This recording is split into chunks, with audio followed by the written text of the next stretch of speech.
Good evening, everyone, and welcome to the Slay to Success talk show. I am your host, Rochelle Slay Queen Hemingway, CEO and founder of Slay to Success. Slay to Success advises and empowers women professionals, especially women veterans, to step up into their most authentic personal brand so they can gain lucrative opportunities that may not otherwise exist by focusing on appearance, behaviors and body language, communication skills, and digital presence. So, tonight, y'all, you know that we are here for the main purpose of showing people who are living, owning their own terms, living out their dream, pursuing some community impact, just delivering some great services. And I had the opportunity to meet such a wonderful woman at one of my networking events. We were at Business Women's Network of Howard County, and we just struck up a conversation. And guess what? She is going to be here tonight, y'all. So I am so excited. So, all of my guests that come onto the show, we are all talking about slay. Slay means to kill it, to dominate it, and to nail it, to be on point, to impress greatly, to dream big and work hard until you own it. It is also an acronym. S stands for stay ready to be ready. L, lead out loud. A sense of community, a sense of family. And Y, you are built to last. So as you come in, y'all, please let us know where you're streaming in from, your name, so we can give you the shout out. And I see Chevy, you are here. Hi, Queen. What's happening? What's going on? Thank you so much for streaming in live with us tonight. Mosaic Sparks is in the building. Good evening, and welcome to tonight's show. I'm absolutely so excited for this conversation, y'all. Okay, because you know what we do up in here. We have slay amazing conversations. We just don't have conversations. So I just want to make sure that you're all getting yourself prepared. If you need to go and get you a drink of choice, beverage for me is just a light crystal light in my slay cup. So whatever that is, that's your business. Okay. But we're going to be having a great conversation. So just stick with us and stay with us. I am a professional keynote speaker. I'm also an image consultant, personal brand expert, and an author of 3 books, y'all. Okay. And I now am a part of another anthology, another book that I've been able to write a chapter about resilience in, and a United States Air Force veteran of 30 years. So thank you so much for being here. Glenroy, thank you so much. You're streaming in from Vegas. Thank you for being here tonight with us. And so let's just get started, y'all. Okay, let's just get started. First, let me just introduce my special guest tonight. Her name is Andrea Bendig, and she is a dedicated registered nurse with decades of experience in healthcare, specializing in dementia care and older adult health. As the founder of Wellness Strategies Group, Andrea is committed to educating and supporting families, caregivers, and individuals living with dementia. Known as the Dementia Nurse Andrea, she leverages her extensive experience to offer expert guidance to dementia care, ensuring that patients can age in place with dignity. Her expertise extends to training employees at healthcare agencies to promote dementia awareness, creating a more informed and compassionate workforce. In addition, as a strong patient advocate, Andrea ensures that the voices and needs of those she serves are heard and addressed.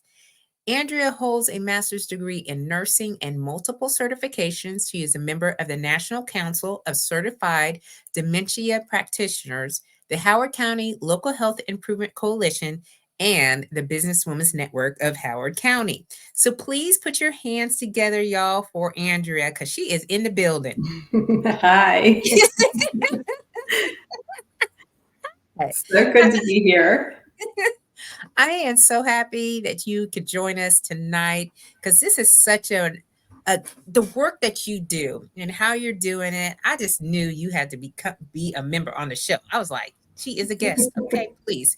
And so Chevy's giving you claps. She's welcoming you on to the show. And so, how was your day? First of all, how was your Sunday?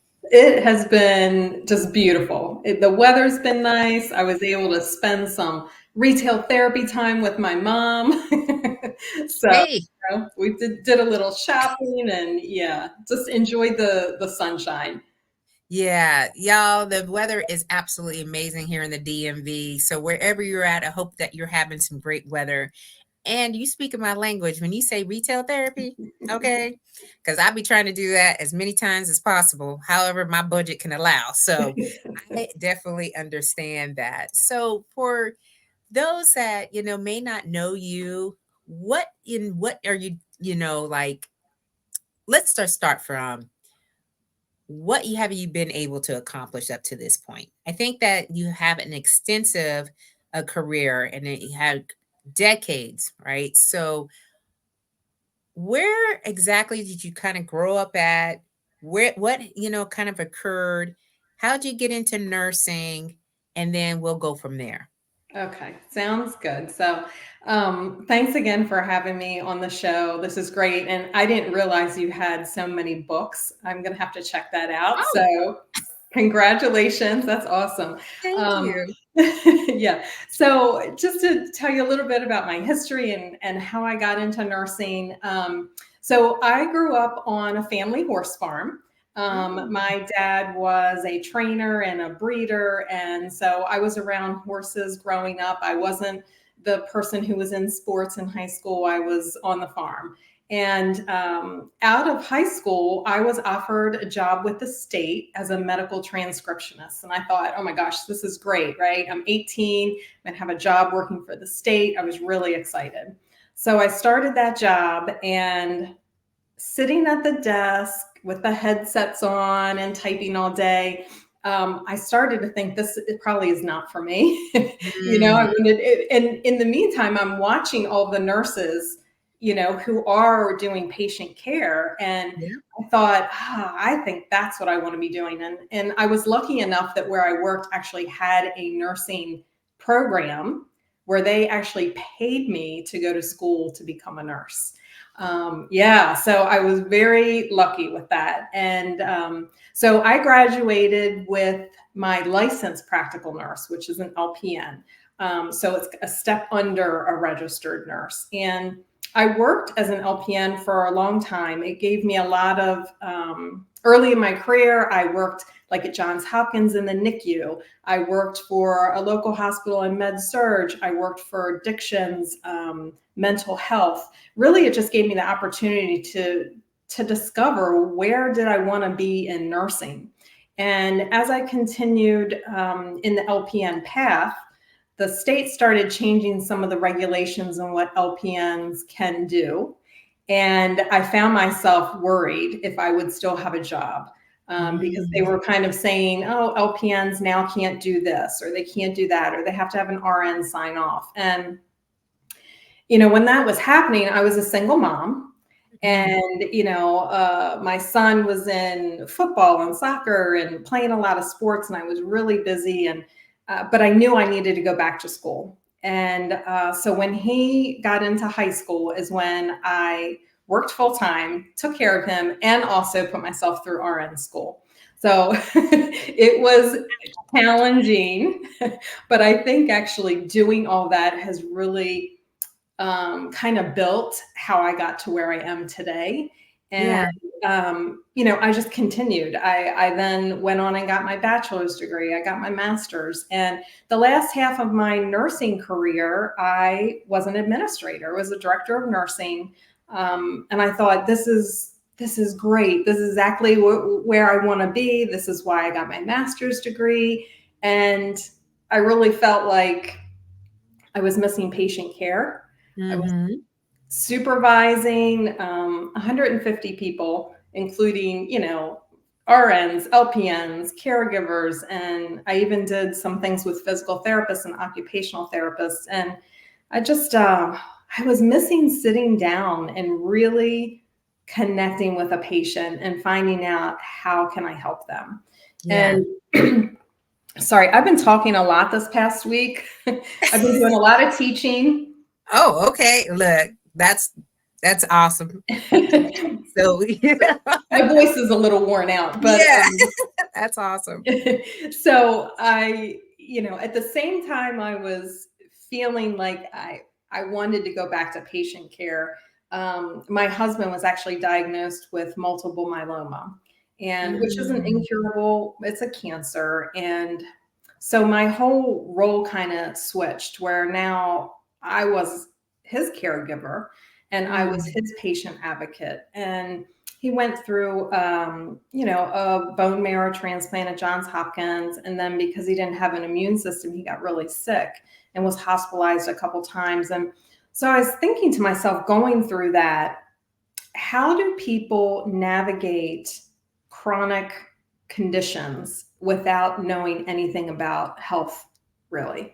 mhm. And just the combination of wanting to do patient care and what he was going through, I just decided I was going to open my own business, start my own business. And I wanted to be able to connect with patients one on one with no time constraints, right? No insurance telling me how long I can spend with somebody. And at the same time, make sure I'm an advocate for them and just Yeah. really guiding people. So that's kind of how that's a quick summary of my nursing career, but Oh that's my kind gosh. of. There's so many things. So first of all, y'all, okay, I also too was a medic in the Air Force for most of my career. So I understand exactly what you're speaking to. So, I also grew up in a rural town. I used to go over to my track coach's farm, and he had horses, and we used to go ride the horses. So I totally understand the environment from which you were living in, and then being a medical transcriptionist. And that's the medical admin piece, y'all, administrative work that you do, and then being an LPN, which is equivalent to a medical technician, because we were right underneath the nurse, and we were essentially working underneath their license. And I know that how that could be as you've gone to different areas, and then we too had to elevate our skills when we were in the military, and they were telling us that we needed to get other certifications. There was other pipelines for us to go to and work as medics. So I became an independent duty medical technician, and I was out deploying to all these different places, providing healthcare to all these places around the world. And so, getting your registered nursing license and doing that as a single parent is one of those things that I'm like, wow, that is so incredible, because we don't know how much we have in us until we do it. Until we, Absolutely. you know what I mean? Like when we tell ourselves, you know what? This is the time that we need to take, first of all, to take advantage of, because we can see the writing on the wall, kind of where we are going to end up. And that's not where we went to. And it led you to get your master's degree. Same as me, I was like, I got very tired. I got my master's degree, and I was like, okay, so the elevation to continue to work, and now you're your own CEO, okay, of your business. You created a business because of your passion for the bedside. Okay, I don't have that anymore in me, Andrea. So you are, look, my bedside manner kind of went wane a little bit because I was going into different roles. But I totally can resonate with your path. And I know that a lot of our audience members can do the same, because at any point in our lives, we go in and out of the healthcare system. And I do want to, the journey that you had to go with your husband when he was diagnosed, and being a caregiver now, that could be a lot of weight for you to endure, and as a family to endure. So, when we have these stories about healthcare, and healthcare is humongous. It's There's a lot of, like, tentacles from the healthcare system. And when you get lost into that, as we have, aged, because all of us are aging, whether we like it or not, it could be difficult to manage. So how do you walk your patients through that? So, the majority of the patients that I am working with do have a dementia diagnosis. So, I was lucky enough about 20 years ago to train at what was called the Copper Ridge Institute. So, it was kind of like the elite place to go if you had a cognitive impairment. And I was able to train with the neurologists and the psychiatrists, and that kind of really struck my passion for dementia Mhm. care. And my grandfather had Alzheimer's disease as well. So basically, I am a private consultant, and the majority of my clients are aging in place with dementia. And Mm. it's usually the spouse or the child that calls me and says, I just don't know what to do. I'm Mm. lost, and what I'm finding is dementia is it's not like high blood pressure. It's not like diabetes, where what I see at least is my clients go to the doctor, they go through the testing, they get a diagnosis of dementia, and I'll see you in 6 months.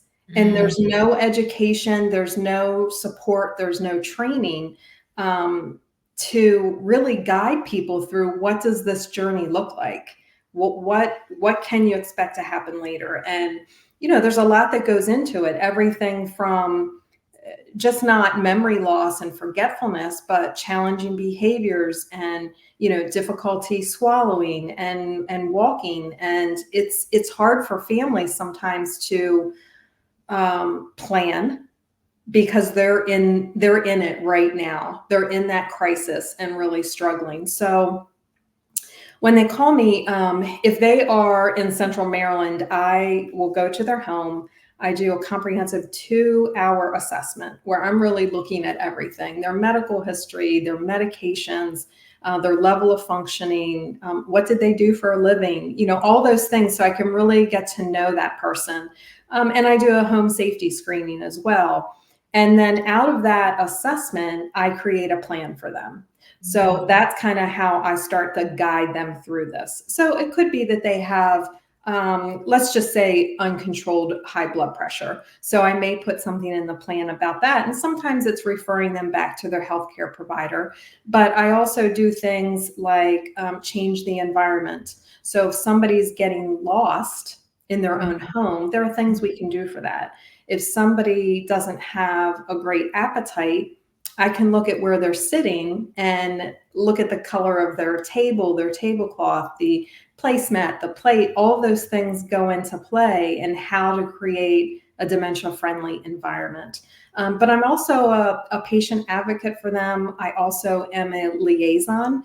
So if someone's having challenging behaviors, let's say, I will coach the families on what information and what data is most important to share with a healthcare provider, because people are nervous when they go to the doctor. Oh, yeah. They're nervous, and when they get there, they forget what they were going to talk about, and that's I'm talking about the spouse or the loved one, not the person with dementia. And Yeah. so I kind of give them a guide, this is what you want to report, and act as a liaison for them. And if they do need to go into an assisted living or a memory care, I am an advocate for them. So I want to make sure that they're getting the best care and the right care. And so sometimes I'm helping families navigate through that, even if they're in the hospital or rehab, if they have a fall, let's say, and they break their hip. But being kind of that buffer person Yeah. to educate families on what should you expect in the healthcare system for that particular setting. And sometimes it's telling families that your expectations might be too high, right? Yeah. If your mom is in assisted living and the caregivers have 12 people to take care of, your mom might not have help within 2 minutes to get to the restroom. Right. So it's guiding them from everything from aging in place to working with their healthcare provider and what to ask for and what should you expect back. and just really making sure that their care is the best that it can be. I absolutely love it. And I know that the patients that you have and the families that you're helping is forever grateful for what you are doing, because it is definitely a calling, as Dwayne has said here. So, welcome, Dwayne, to the show. His family was a huge recipient of healthcare professionals. God bless people with that calling. Yeah. Absolutely. And then I don't want to go without, recognizing Glenn Roy's comment. He said, learn all that is available to learn within your industry or profession if it is your passion. If not, apply the same thought process to your passions. The process of learning all that you can will in turn allow you to build upon your value within an organization, or allow you more power in negotiating your service. So we're going to put a pin on that, Glenn Roy, because that will be something that we're going to talk about in the show. So thank you so much for putting that in there for us to think about. And Mosaic Spark says, wow, this is amazing. I had two coworkers whose parents were diagnosed and neither of them had any guidance nor support. What you are doing is incredible work. Oh, And it's true. It's absolutely true. So I have family members too that unfortunately passed away from Alzheimer, my grandmother and my grandfather. And then my dad, or my husband's side, his mother passed away and she had some dementia as well.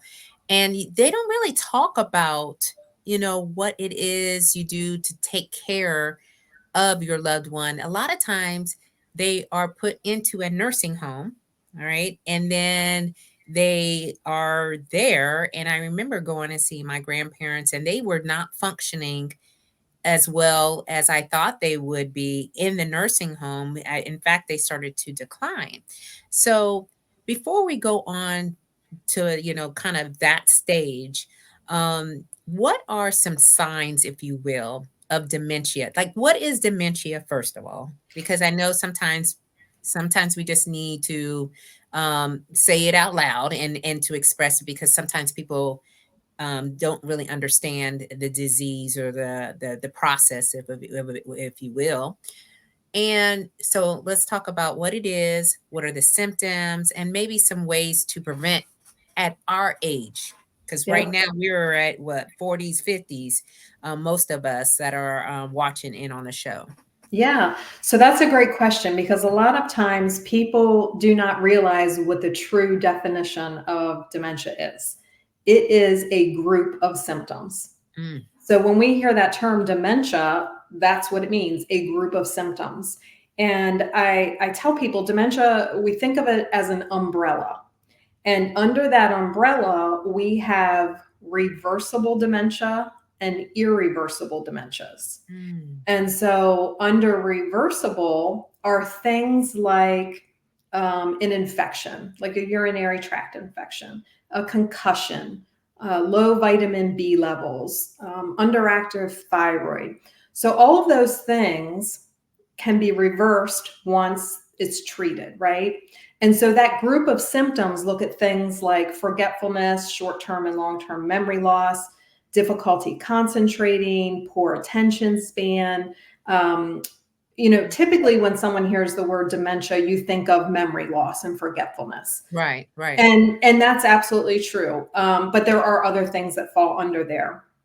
Like difficulty problem solving as well. So we have the reversible dementia, and then we have the irreversible. So under irreversible are going to be Alzheimer's disease, Mhm. Parkinson's disease, Lewy body dementia, vascular dementia. The list goes on, frontotemporal dementia. So the list goes on there as well. But that's what dementia is. It is a group of symptoms. And so that's why I'm a real big advocate for, if someone starts with those symptoms, the forgetfulness, attention, poor attention span, difficulty concentrating, those things, we don't just assume, oh, they're old, right? Because there really could be an underlying medical condition that's causing that group of symptoms. Mhm. And, I've seen that happen where, and even hearing loss. I've worked with people who the caregiver will say to me, and this would be for a client who doesn't have dementia. hasn't been diagnosed with that, but the caregiver would say, Andrea, I don't know what's going on. I think they're really losing it. They're not answering my questions the right way. And after doing a little bit of digging, it's because they didn't have their hearing aids in. Mm-hmm. So, that's reversible, right? She got her Yeah. hearing aids in and now she can hear and understand what the question is. So those symptoms of looking like she's confused, go away. Yeah. Well, I thank you for sharing that and, enlightening us on what it is, what truly, dementia is a group of symptoms that people can have, and the reversible and irreversible. So, there's a lot of talk, if you will, about aging and, what we can do to reverse aging. And I know one of the things that we're always mindful of is what are we consuming, and how are we protecting ourselves from, having these increased symptoms of not really understanding and being aware. So from your research and from, your patients that you take care of, are there some ways to prevent or to slow down, symptoms of forgetfulness or maybe having a hard time solving problems, like all those groups of symptoms? What have you found to be Yeah, and best? that's a great question. So let's use the example of vascular dementia. Mm, So, vascular dementia typically occurs because there have been strokes or TIAs, those mini strokes. So, one thing that you can do to kind of prevent your risk of that is making sure that your cardiovascular health is in check, right? Making mm, sure that your blood pressure is very well controlled. So, if you do have high blood pressure, working with your healthcare provider to make sure that it stays well controlled, exercising, diet, all of those things you think about in your health and wellness is mhm. important in reducing your likelihood of developing a dementia. And that's a good example with the vascular because it's directly related. Diabetes, controlling your sugar, there's research that shows high sugar levels can increase your chance of developing dementia. So really just improving your health and wellness, eating right, exercising, all the things that we all hear about, right? But sometimes it's hard for us to get that kick behind us to get going, right?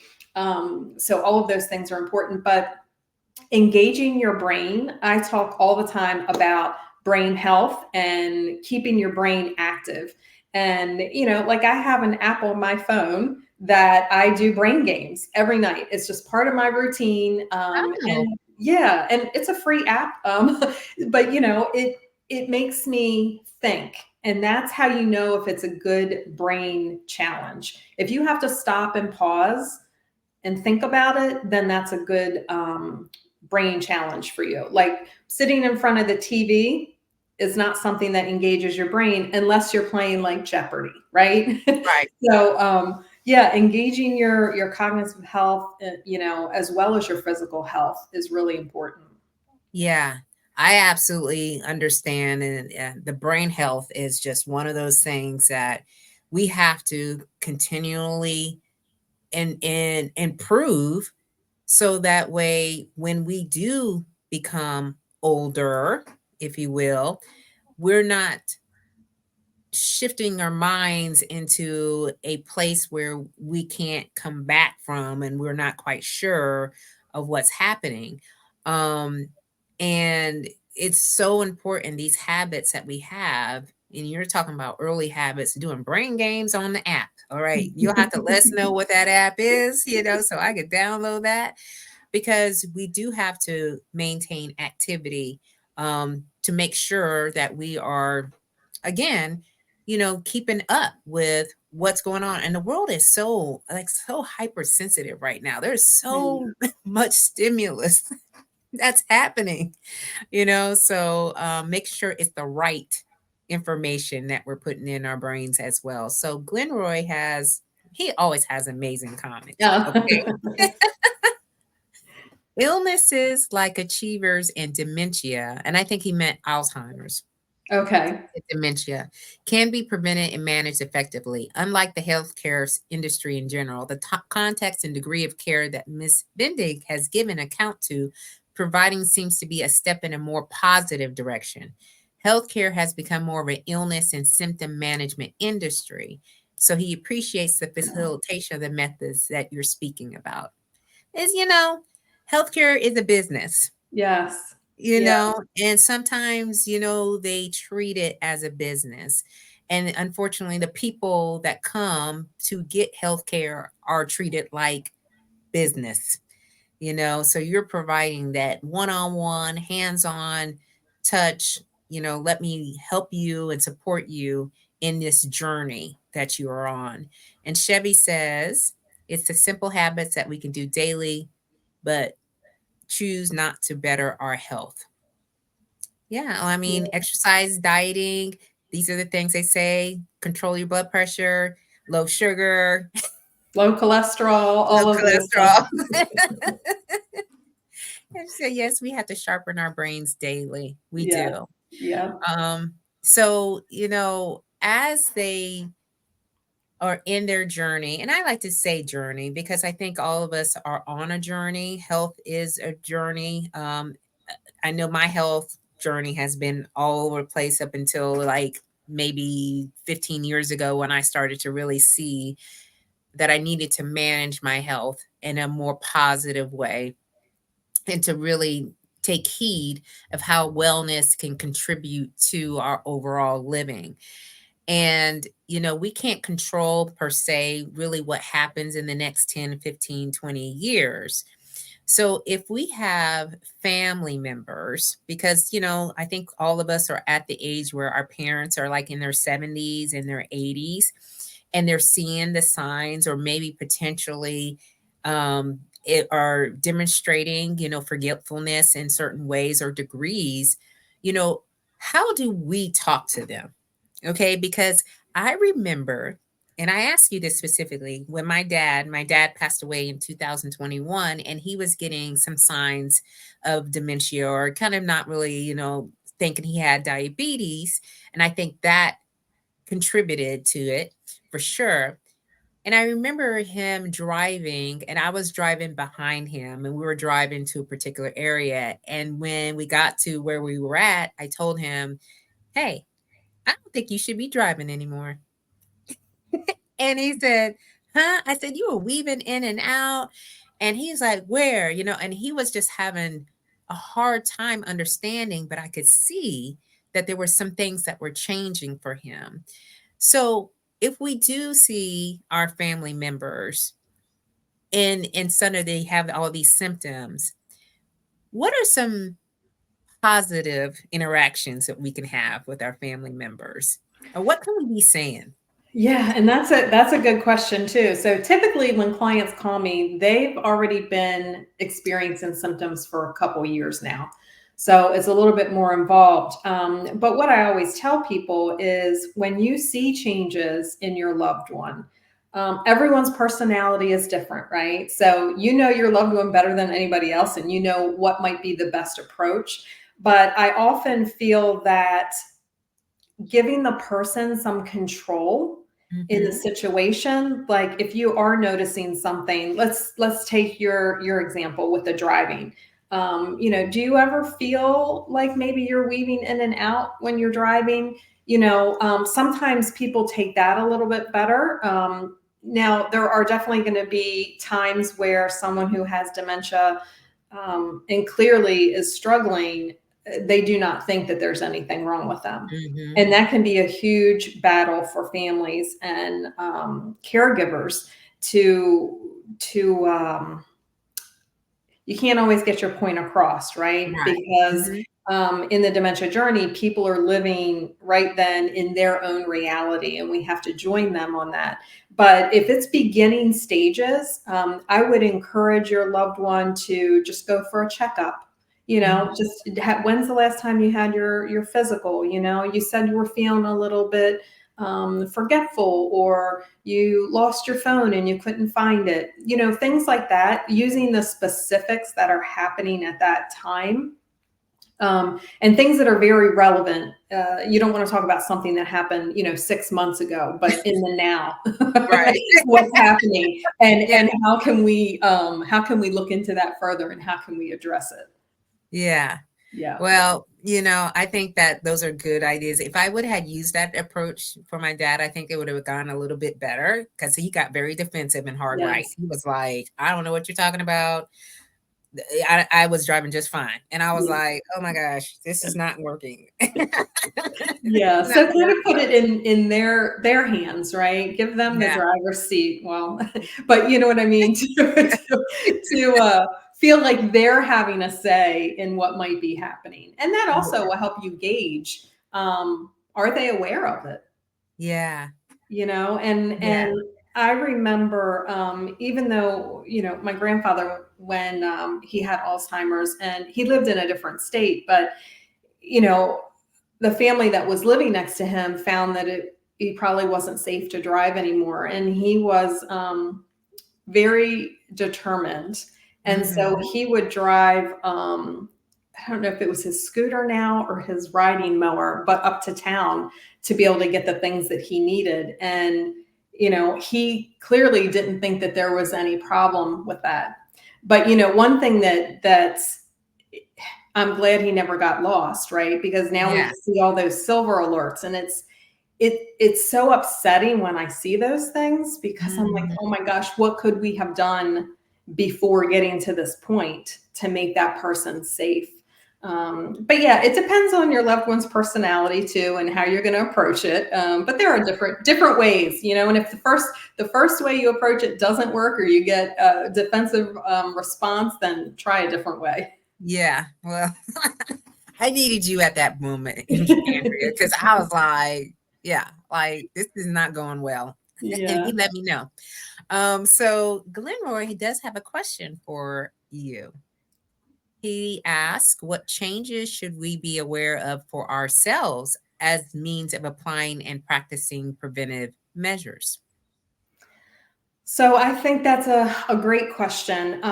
Really maintaining your health and wellness is going to be something that you can do from the start. So, making sure that you are going to your annual physical exams, you're having your annual lab work done, because that right there is going to tell you if you have high cholesterol, right? You're going to get your blood Mhm. pressure checked, you're going to get your sugar checked.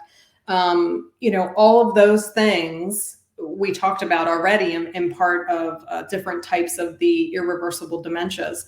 So when you get a diagnosis of high blood pressure, high cholesterol, follow what the healthcare provider is telling you to do. If that is the diet, changing your diet, if it's changing the way that you're exercising. And it's really hard to get into a new routine, right? Mhm. So exercise is hard. And when my husband was going through his treatments, prior to that, I exercised 5, 6 days a week. I was always exercising. Me too. And then, but I'm now taking it to Johns Hopkins every day for 30 days in a row, no breaks on the weekend. And I really Wow. got out of my exercise routine. I just Yeah. lost it. And it took me months to be able to get back in that. But I just had to make that conscious decision and say, you know what, I have to do this, right? And of course, part of me is, you look at your own family history too, and what type of medical conditions do your loved ones have? And then, it makes me step back and think, well, I need to be doing everything I can, because I don't want to have Alzheimer's disease. I mean, it's not always preventable 100%, but, Right. and then when you just get back into that routine or start a new routine, you just have to just really hold yourself accountable and keep at it. And then it will become a habit. Absolutely. I am, everyone knows, I don't have to repeat this, but I will. Our health and wellness is so important, like, especially as we mature. I ain't going to say we're getting older, but we are a little bit. But as we mature, it's even more important for us to have a fitness regime for whatever that looks like for you. I still run, I still spin, lift weights. I am very much into making sure that I'm operating at a high level when it comes to my health and wellness, because there's nothing like going into the doctor and being told there's something that you could have prevented, and now it has manifested into something that you may not be able to recover very well from. Right. And I know some of my family and some of my peers, people of my age, who have had some morbidity, illnesses and injuries. There have been significant injuries like broken arms, broken feet, ankles, and these are things that were from lack of exercise, lack of, proper diet. And they had to realize that they had to start to do something differently. So why not just start today and do something, right? That's To right. help ourselves, because we're trying to slay to success. All right. That's And right. that's what I'm doing. Okay. I don't know what y'all doing, but I'm trying to slay to success. Okay. So absolutely, Dwayne. And Dwayne put up this spiritual wellness is extremely important, because what we're speaking to and what you're doing is a part of the 8 dimensions of wellness. And everyone has these, you know, things that we have, like these prongs in our life that need attention. If we fail to acknowledge any parts of these 8 dimensions of wellness, then we're off. So we have, our physical, our emotional, our spiritual, did I say spiritual, emotional, physical? We also have our social, we have intellectual, environmental, financial, and occupational wellness. These are all 8 dimensions of wellness. And if any one of these areas, but today we're specifically talking about some physical wellness, which can turn into some emotional, because this Mhm. is a significant emotional event for the entire family. Right. To have to endure one of their family members going through the symptoms of dementia and trying to navigate the healthcare system on top of that is so, I mean, like, I already know, I've seen it time and time again. And so are you also in your work uh educating the family on the importance of their wellness when it comes to Yes, this? absolutely. Families really struggle. Um, a lot of them really want their loved one to age in place, right?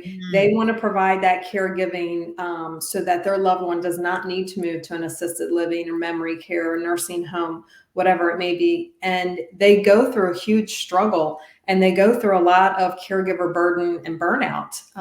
So, yes, I do coach them as to taking care of themselves and when is it time to get help. So I'm kind mm, of that objective person. I'm not emotionally attached, but yes, my clients do end up becoming part of my family, right? So there is absolutely. some attachment there, but I can be that objective person to look at the whole situation and say, this isn't working. Mhm. So, you can't be a great caregiver if you can't care for yourself. Yeah. So, yes, that's a huge part of what I do. And sometimes it may be, depending on their situation and the finances that are available, that might be hiring a caregiver, and coaching them through that. And how do you connect with an agency or a private caregiver that's going to do a great job? And what are the things that you look for? Because while I know nobody is going to take care of your loved one the way that you do, it's okay to step back and let somebody else do it. So I coach them. My previous role before starting my business was director of nursing for home care and home health. So I feel that I can give them a lot of guidance there. And what questions do you ask? How do you interview for that? To make sure that you're having it's a stranger in the Yeah. beginning, right? Come into your home and provide care to your loved one. That's very scary for a lot of people. But yes, I do a lot of family coaching. And also a lot of the teaching that I do for them is, things like how to effectively communicate with your loved one. How do you respond when they say something that's hurtful to you? If they're Mm. having those challenging behaviors, and how do you, take a step back and realize that that's not your loved one talking, right? It's Yeah. Alzheimer's disease or whatever it is that they're going through, and it's actually changes happening in their brain. So, and that's hard for families. And when they do, if it comes to a decision where their loved one needs to move to a memory care, I usually still continue working with them and Yeah. supporting the family. And it's okay. They'll ask things like, "Oh, how many times should I be visiting? How many hours should I stay? And should I expect the community to do this for my mom?" Or it's hard. They're really struggling, and that's something that part of the passion that I have is just really, I don't want people to feel lost, right? I don't want Mm. people to feel lost navigating whatever the healthcare crisis is that they're going through. Just like how I felt when my husband was diagnosed. I've been a nurse for 32 years and I didn't know all about multiple myeloma. You have IgG, IgM, IgA, all this stuff. I'm like, I have no idea what you're talking about. And so I feel like if I can make a difference for that patient and that family so they don't feel lost, Yeah. then I feel like I'm doing a good job. Yeah. Well, I definitely commend you because I have, again, y'all, I'll say that over and over again. I don't have a bedside manner like I used to when I was younger. But when you do and you're stepping right in it and you're providing, it's a bridge, it's a bridge between your loved one and the healthcare system. And you've created this space to allow the older adults or whoever it is who are dealing with that to do it with dignity, and Exactly. respect, because I think that's the other piece that sometimes goes missing. Absolutely. Like, go ahead. I was going to say, I feel like there's a stigma around Mm. dementia diagnosis. Yes. And a lot of people who have been diagnosed or their family members, they will see that some friends and families don't visit anymore. And Mm. it's not because they don't care about the person, it's because they don't know how to interact. They don't know what to expect. I feel like they're on eggshells. Like, well, if I go to visit her, what if she doesn't remember who I am? Mm. What should I do in that situation? So, I wrote a blog not too long ago just about, can we please normalize dementia?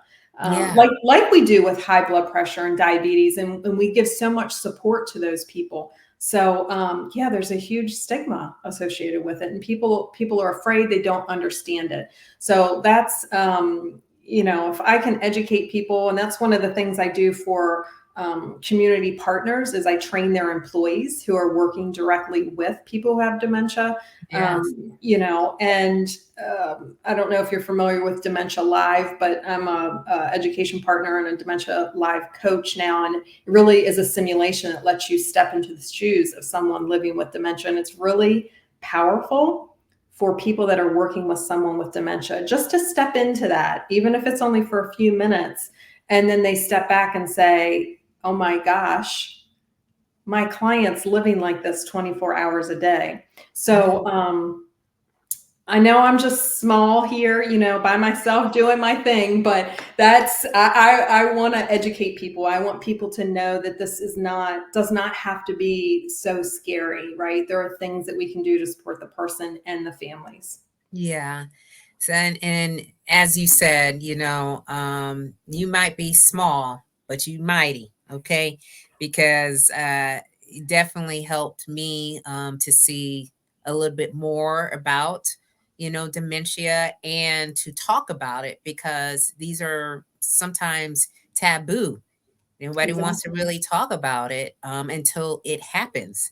And Right. so now we're preparing others and preparing myself for if this happens to me or anyone that's in my family that I'm close to. And Mosaic Spark says the way you said that, when you were talking about getting back to a routine, is Uh-huh. hard. She says it's so hard to get back into a routine. And what you said was freeing. That is just it is hard, It and is. you have to give ourselves grace because life is lifing and things come up. And if you had a routine, it may take you a little bit to get back to that routine, Yep, because we all go through transition at some point in our life.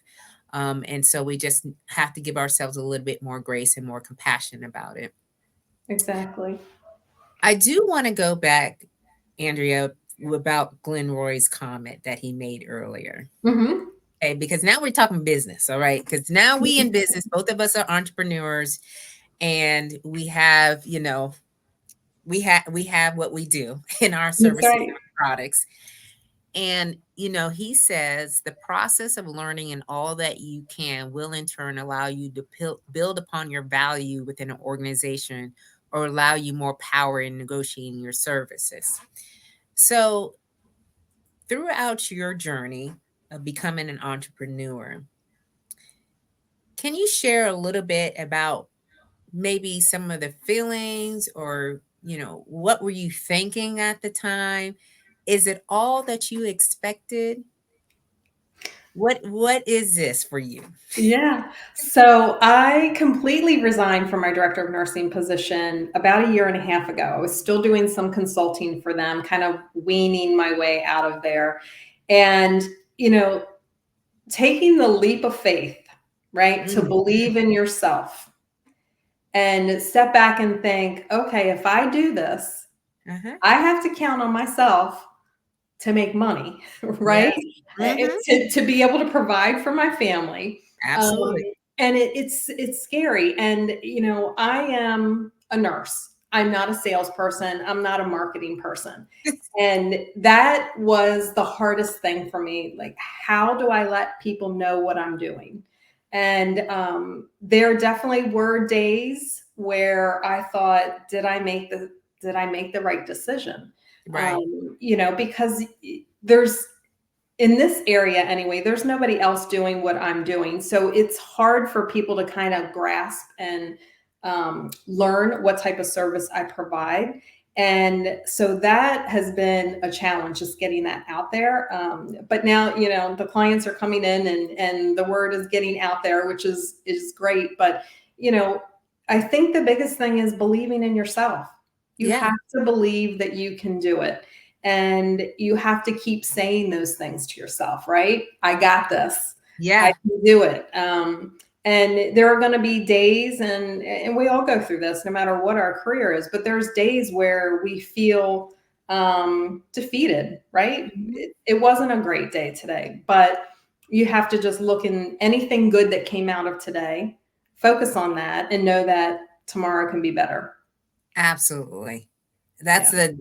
That's the way you have to look at this, y'all. I'm really like we're connected. We're like on the same wavelength because Yes. there are days where I feel like, oh my goodness, what did I get myself into? But you know what? When you're doing passion work and you understand your why and you really believe in it, others will believe in it as well. You just got to continue to stay on course, stay the path.